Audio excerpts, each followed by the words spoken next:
தாய் தமிழ் உறவுகளுக்கு வணக்கம். டாஸ்மாக் முடங்கியது என்ற தலைப்பில் இந்த காணொளியை காண்கிறோம். டாஸ்மாக் முடங்கியது. காமராஜர் படிக்க வைத்தார், கருணாநிதி குடிக்க வைத்தார் என்று சொல்லலாம்.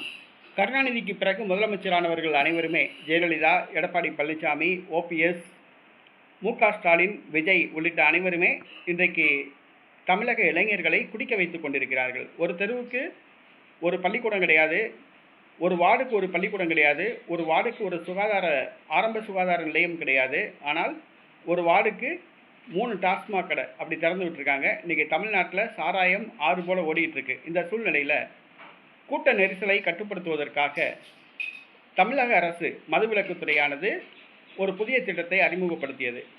ஆன்லைன் மூலம் சரக்கு விற்கிற ஒரு திட்டத்தை அறிமுகப்படுத்தியது. நேற்றைய தினம் இணையதளம் ஆரம்பிக்கப்பட்டு இணையதளம் மூலமாக இந்த திட்டம் அறிமுகப்படுத்தப்பட்டது. வீட்டில் இருந்துக்கிட்டே நம்ம வீட்டுக்கு பக்கத்தில் இருக்க அந்த டாஸ்மாக் கடை நம்பரை போட்டு அந்த டாஸ்மாக் கடையில் என்னென்ன சரக்கு இருக்குது, என்னென்ன பிராண்ட் இருக்குது, நமக்கு பிடித்தமான பிராண்ட் அதில் இருந்துச்சுன்னா QR கோடு மூலமாக ஸ்கேன் பண்ணி பணத்தை கட்டி நம்ம முன்பதிவு செஞ்சுட்டு அங்கே கடைக்கு போய் வாங்கிக்கலாம். கூட்ட நெரிசலை கட்டுப்படுத்துவதற்காக இந்த திட்டம் கொண்டு வரப்பட்டது. இது சரக்கு சாப்பிடுறவங்க மத்தியில் நிறைய அமோக வரவேற்பை பெற்றது என்று தான் சொல்லலாம்.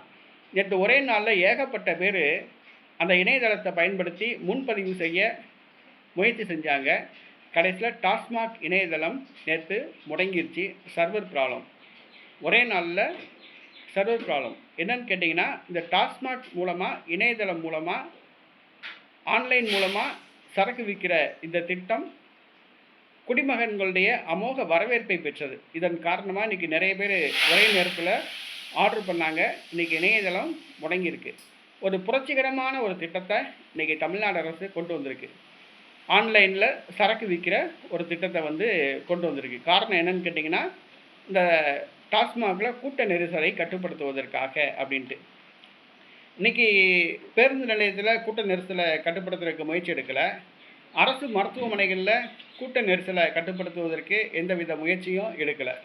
ஆனால் இன்றைக்கி டாஸ்மாக் கடையில் கூட்ட நெரிசலை கட்டுப்படுத்துவதற்கு ஒரு முயற்சியாக இந்த இணையதளம் மூலம் சரக்கு விற்கும் திட்டம் கொண்டு வரப்பட்டது. இது குடிமகன்களுடைய அமோக வரவேற்பை பெற்றது. ஒரே நாளில் ஏகப்பட்ட பேர் ஆன்லைனில் புக் பண்ணனால இணையதளம் முடங்கியிருக்கு. அது விரைவில் சரி செஞ்சிடுவாங்க. சரி செஞ்ச பிறகு குடிமகன்கள் தாராளமாக இணையதளம் மூலமாக ஆன்லைன் மூலமாக சரக்கு புக் பண்ணி சாப்பிடலாம்.